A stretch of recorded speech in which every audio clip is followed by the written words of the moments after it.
estar meditando no texto de 2 Pedro, uma carta incrível, né, que tem muito a nos oferecer, muito a acrescentar para a nossa vida.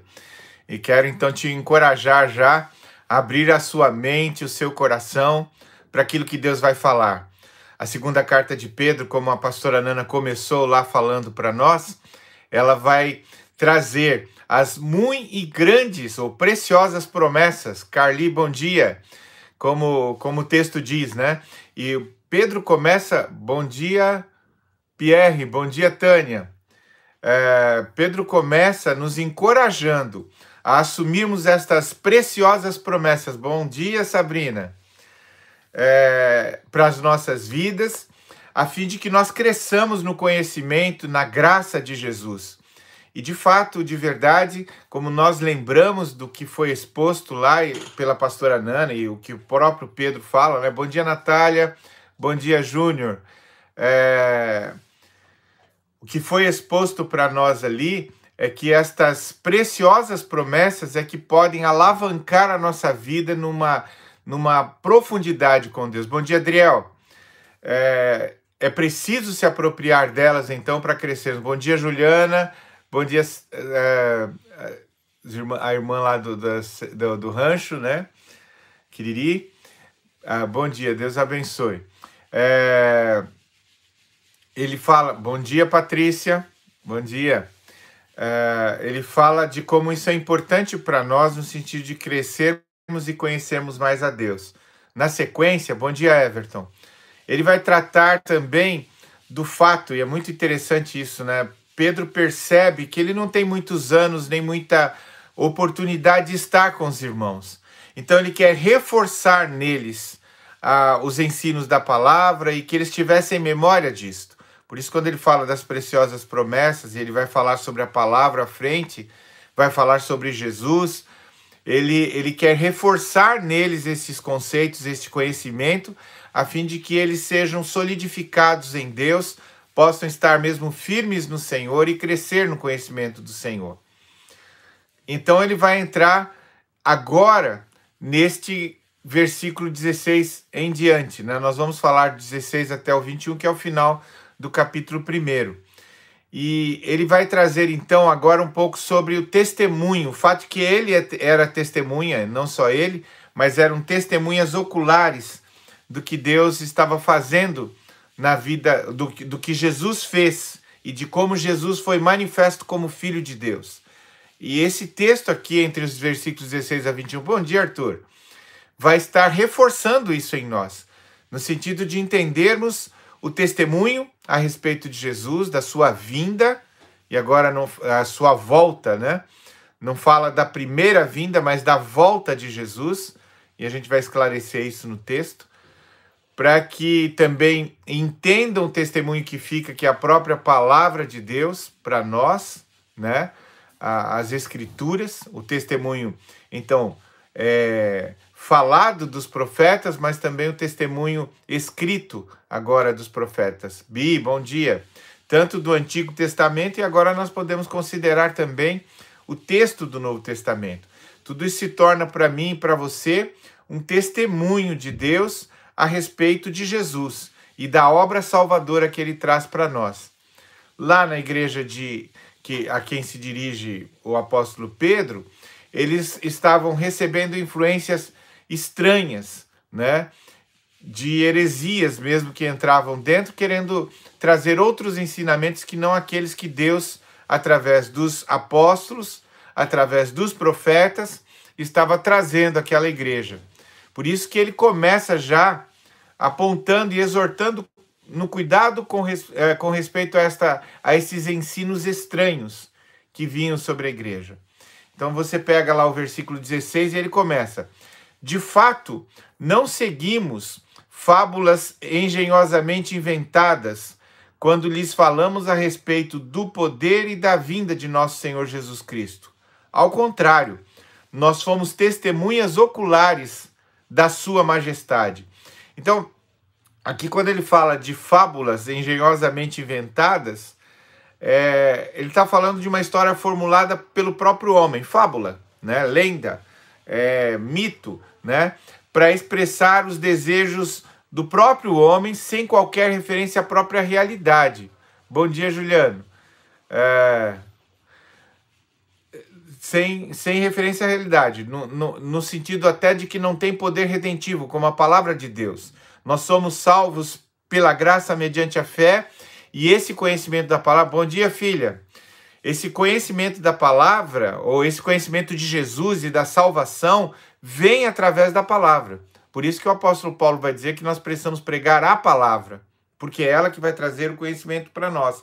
E esses mestres negavam essa base histórica da mensagem do evangelho e, em seu lugar, começavam a apresentar mitos, fábulas, né, que não são verdadeiras. Quando fala de fábulas aqui, eu falei engenhosamente instruído e que elas não têm base na realidade. É, por exemplo, quando você ouve falar da Branca de Neve. É uma fábula, né, uma lenda.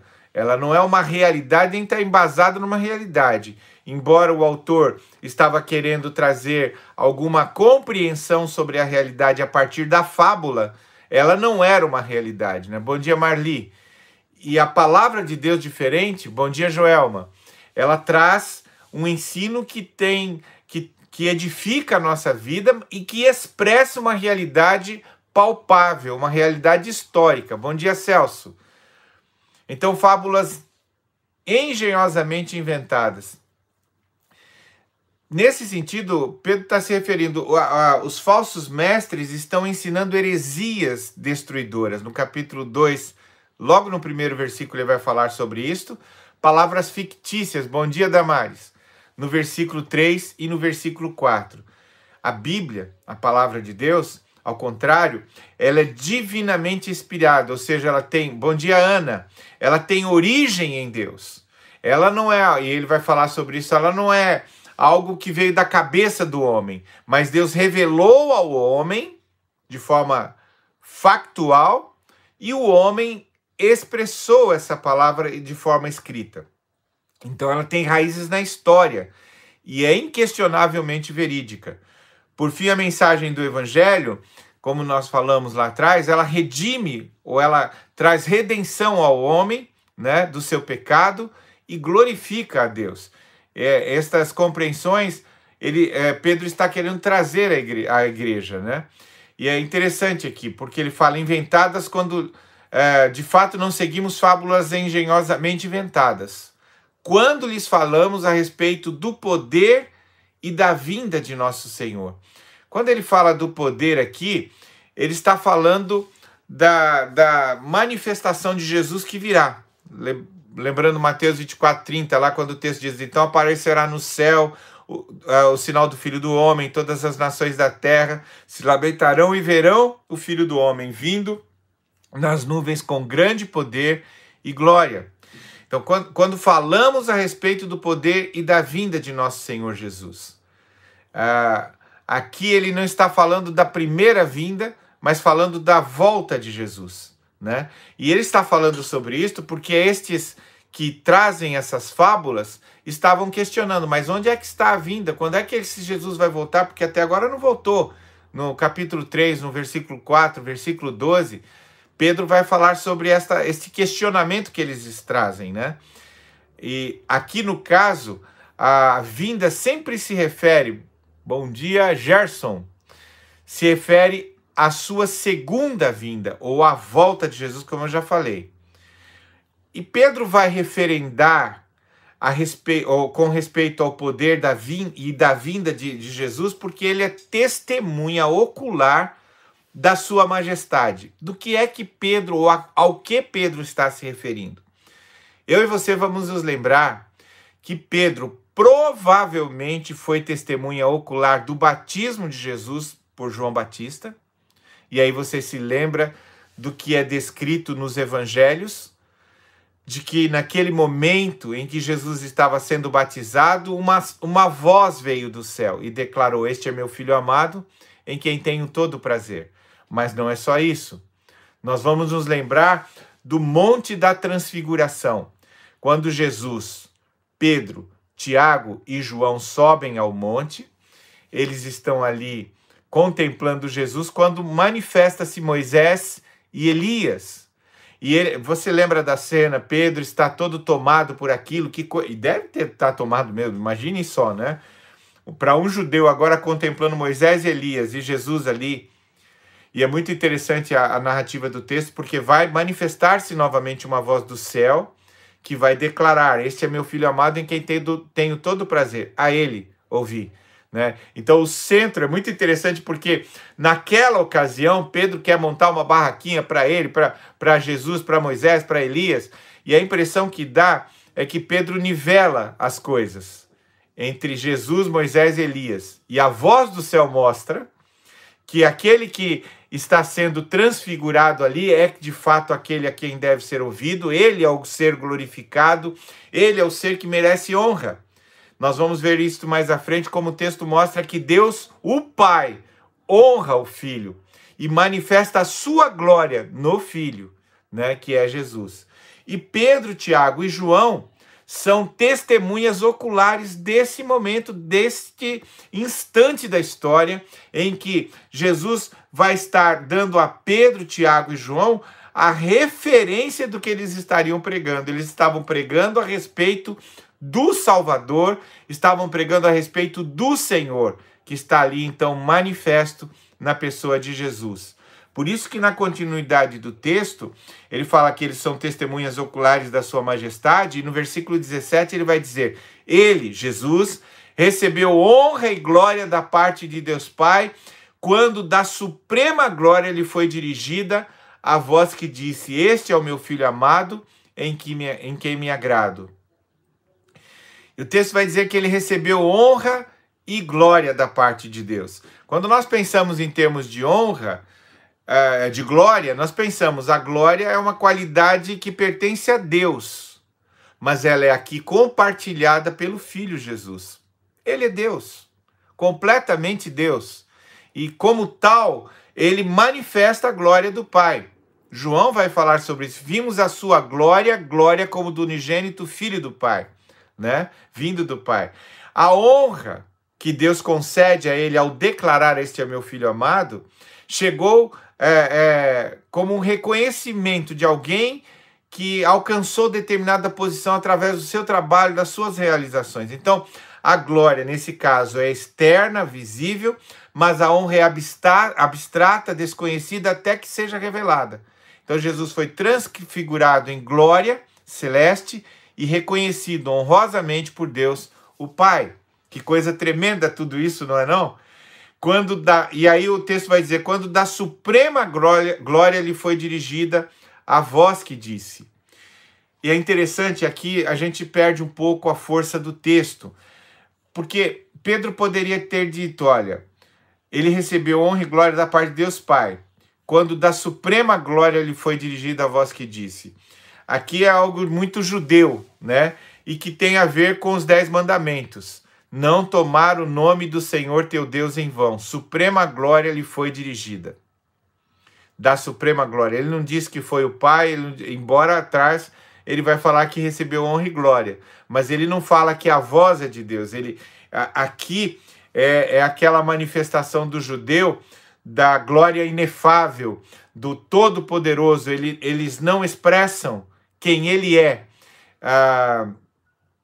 É o nome inefável, as quatro vogais que expressam quem Deus é. Eu não sei se você sabe disso, mas a tradução que nós temos de Javé ou Jeová é uma transliteração de 4 vogais que não são expressas. Então, quando qualquer escriba ia escrever o texto, por exemplo, do Pentateuco, vamos dizer lá, de Deuteronômio, e chega o nome Deus, ele não pronuncia e ele não expressa esse nome. E ao escrever, é apenas o tetagrama, as 4 vogais. E é muito interessante, não sei, para o seu conhecimento, os escribas, quando escreviam esse nome, eles paravam, trocavam a tinta, trocavam a pena para cada uma das vogais.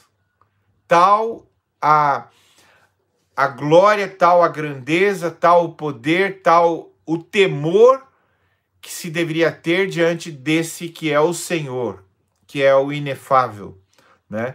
E era nesse sentido que o texto está colocando aqui, quando da suprema glória lhe foi dirigida a voz que disse.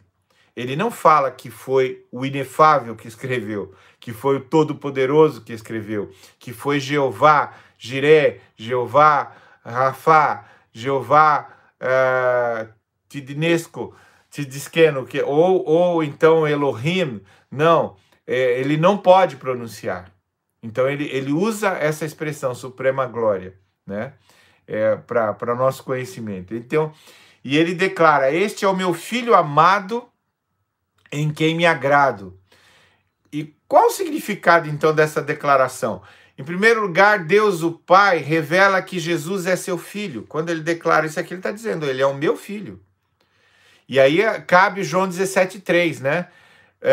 Para recebermos a salvação, precisamos crer no Filho, porque é nele que está a vida eterna.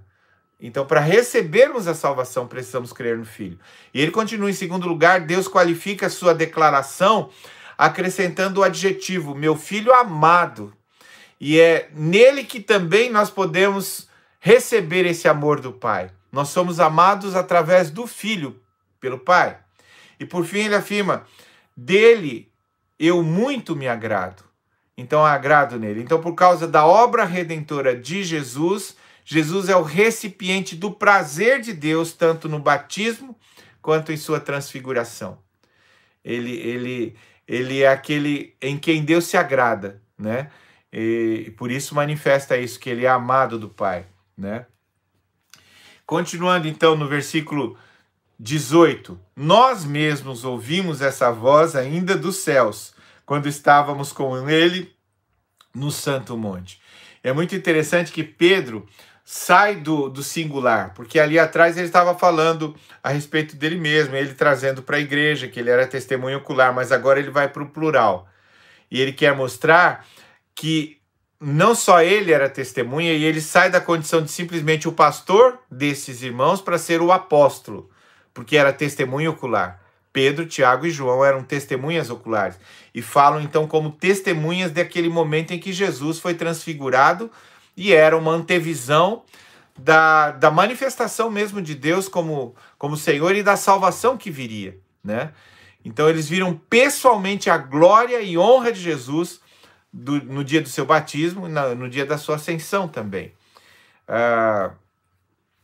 Então, nós mesmos ouvimos essa voz vinda dos céus quando estávamos naquele santo monte. O personagem principal, como nós vimos ali, agora é Jesus. Não tem a ver com Moisés e Elias, nem Pedro, Tiago e João.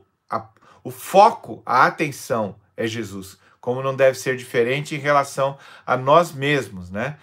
Precisamos entender que Jesus é o centro da história, não sou eu, né? Não é você. Às vezes nós ficamos pensando que coisa tremenda, né? Deus veio nos salvar porque nós somos muito bons, muito importantes. De forma alguma. Nós estávamos perdidos em nossos delitos e pecados. E é nessa condição que Jesus nos amou, apesar dos nossos pecados, apesar da nossa perdição, e nos salvou. Então, o centro da história é Jesus. Por isso que a Bíblia, o próprio apóstolo Paulo vai dizer que tudo converge nele. A história volta para ele. Tudo começou nele, termina nele, conclui nele, né? E aí, o apóstolo Pedro vai caminhar agora para manifestar a respeito, ele falou do testemunho ocular e agora ele quer falar sobre a própria palavra de Deus, né? Como a profecia, como a declaração de Deus mesmo aos homens. Assim, no versículo 19, ele vai dizer assim: temos ainda mais firme a palavra dos profetas, e vocês farão bem se a ela prestarem atenção, como uma candeia que brilha em lugar escuro, até que o dia clareie e a estrela da alva nasça no coração de vocês. Aqui ele poetiza e fala também coisas tremendas. Mas o resumo da história aqui, ele quer mostrar que a Bíblia é a revelação de Deus ao ser humano e não uma descrição de Deus feita pelo ser humano. Porque muitas vezes nós temos essa impressão equivocada, né? A Bíblia não é uma narrativa do homem a respeito de Deus. Não, é a revelação de Deus e até a respeito do homem. Porque Deus vai revelar até a respeito da própria criação e depois da salvação, que é a narrativa de todo o texto bíblico, né? A história da salvação, para mim e para você. Por isso que Pedro mesmo, lá no capítulo 1, versículos 10 a 12, ele vai dizer: foi a respeito dessa salvação que os profetas que falaram da graça destinada a vocês investigaram e examinaram, procurando saber o tempo e as circunstâncias para as quais apontava o Espírito de Cristo que neles estava, quando lhes predisse os sofrimentos de Cristo e as glórias que se seguiriam àqueles sofrimentos. A eles foi revelado que estavam ministrando, não para si próprios, mas para vocês, ou para nós também, né? Quando falaram das coisas que agora lhes foram anunciadas por meio daqueles que lhes pregaram o Evangelho pelo Espírito Santo enviado dos céus, coisas que até os anjos ansiavam observar. Então, ele vai dizer: antes de mais nada, saibam que nenhuma profecia da Escritura provém de interpretação pessoal. Não é uma interpretação pessoal. Aqui nós falamos nem de iluminação, mas de inspiração. Quando Paulo, eu gosto de explicar isso desta forma. Quando Paulo escreve, por exemplo, Romanos, o Espírito Santo não vem para Paulo e começa: olha, Paulo, senta aí que agora você vai escrever. Então, Paulo, eu vou ditar para você, vai escrevendo. Não. Paulo estava escrevendo a respeito de acontecimentos na sua vida, mas o Espírito Santo usou os acontecimentos, a história, o momento, o contexto para trazer uma revelação do céu. Uma revelação do céu, trazer o conhecimento de Deus a Paulo, que viria a nós. Por isso, quando Paulo escreve, ele está sendo inspirado por Deus para escrever o que escreve. Quando Rick Warren escreve Uma Vida com Propósitos, ele está sendo iluminado por Deus. Aquilo não é palavra de Deus, mas é a respeito da palavra de Deus. Quando o Watchman Nee escreve Vida Cristã Normal, ele está sendo iluminado por Deus para escrever a respeito da palavra. Não é palavra de Deus. Portanto, tanto Rick Warren quanto o Watchman Nee podem trazer e trazem, né? Como muitos outros autores, John Piper, tantos outros. Tozer, né? A W. Tozer, a pastora Nana está falando Tozer, eles estão escrevendo a respeito e com certeza eles correm o risco de não escrever coisas que procedem mesmo de Deus, mas por coisas do seu coração. Mas o que Pedro está querendo afirmar para mim e para você é que nenhuma profecia da Escritura, da Bíblia, provém de interpretação pessoal. E aqui é muito interessante porque aí nós vamos falar do examinar a palavra, né? E de entender a palavra. Num certo sentido é interpretação, mas de uma forma muito mais superficial. E aí a gente precisa entender isso. Quando, por exemplo, se fala dos bereanos que examinavam a palavra para de fato entender o que deveriam estar interpretando.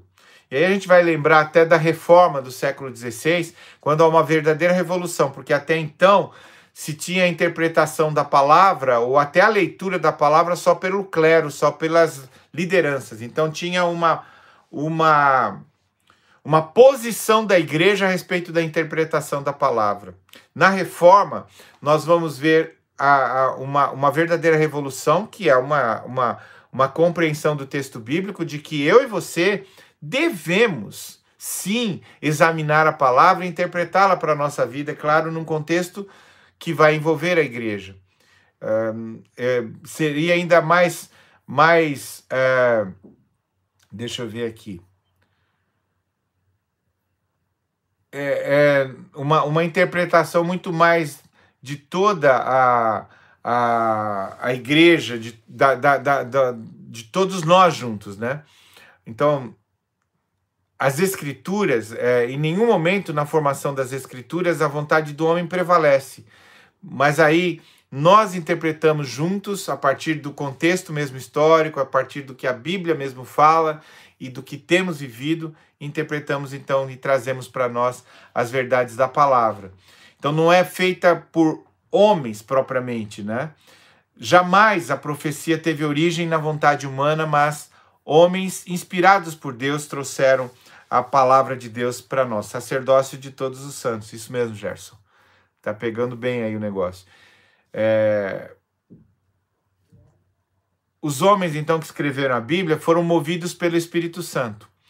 E ele os dirigiu em seu trabalho de escrever, de modo que suas palavras humanas transmitissem a palavra de Deus e não seus próprios pensamentos, mas aquilo que Deus tinha, né, para nós. Então Deus confia nesse sentido a sua revelação ao seu povo, como um todo, né? Bom dia, Guilherme. Tenório, bom dia, Tenório. E, portanto, interpretar as Escrituras deve envolver a comunhão dos crentes, que nós temos falado muito, você tem ouvido muito o pastor falar sobre isto, que é a origem da visão que Deus nos deu a respeito dos GPs. Quando eu fui inspirado por isso, ou iluminado, né, para entender como deveriam ser os GPs, nós entendemos que ele deveria ser uma ambiência não necessariamente de pregação, alguém pregando para os outros, mas uma ambiência onde nós compartilharíamos a palavra, que é a expressão da igreja que nasce em Atos. O texto diz que eles compartilhavam a palavra. Não era algo que vinha um pregador, esse modelo que a gente tem muito tradicional, né, de alguém que vem, prepara uma palavra, prega para os outros, e ele tem todo o conhecimento.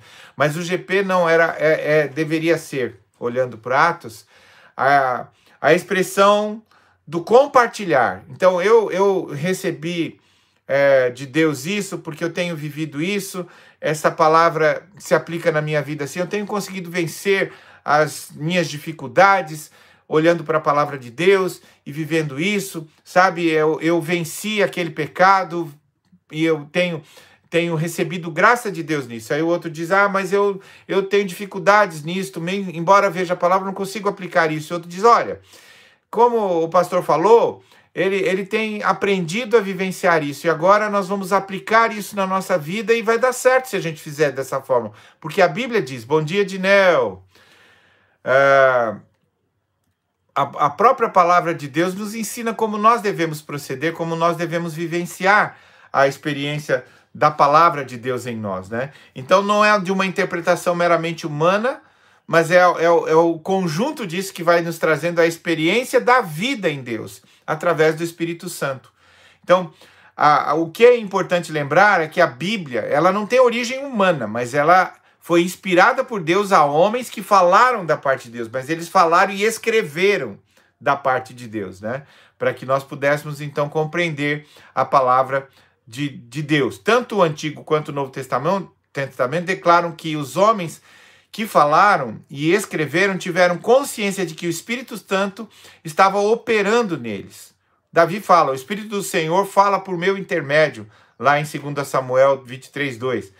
A mensagem que o homem transmite, então, vem de Deus. Deus é a fonte, Deus é a origem da palavra, né? Tiago mesmo vai falar sobre isso. Tomem por modelo os profetas, os quais falaram em nome do Senhor. Lá em 2 Pedro, em Tiago 5:10. Suas palavras, então, tinham autoridade, não por causa do seu ofício profético, mas por causa da fonte das suas revelações, ou seja, o próprio Deus, o Espírito Santo. Então, falam da parte de Deus impelidos pelo Espírito Santo. Tudo isso leva para mim e para você ao fato de que precisamos conhecer a palavra de Deus, precisamos obedecer a palavra de Deus. E isso eu tenho falado a vocês, queridos, vocês vão se lembrar, até da importância, por exemplo, de anotar uma mensagem que você está... Vou falar do nosso contexto aqui bem imediato, né? No domingo você está ouvindo uma palavra, você deve anotar. Até não importa quem está pregando, você deve anotar. Você deve anotar por causa do pregador? De jeito nenhum. Você deve anotar porque você ama Jesus, quer crescer nele, precisa conhecê-lo. Então aquela palavra que você está recebendo, você crê que ela é a própria palavra de Deus para você. Então você vai conferir se é mesmo palavra de Deus, como os bereanos. Você não tem que simplesmente ouvir o que o pastor Evaldo está pregando e dizer, não, é o pastor que está pregando, isso é de Deus. Não, vai conferir se é de Deus. Porque eu posso estar falando coisa minha, nada de Deus. Então você precisa conferir. Eu tenho insistido com isso. Se você confere é de Deus, não tem o que fazer. Só resta você levar à prática o que Deus está trazendo ao seu coração.